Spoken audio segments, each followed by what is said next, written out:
Yeah, I put the 3D Matterport tour up there as far as importance go with DocuSign and digital signatures. I mean, it's just that much of a game changer, and it should be an absolute requirement for any listing.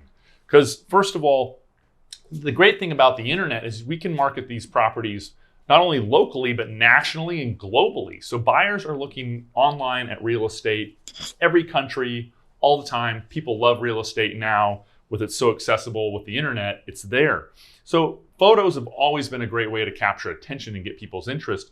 But the next step is give them the whole house tour, inside and out of every corner. And that's what the Matterport does so beautifully, is it gives them control so they can go where they want and they can look at what they want.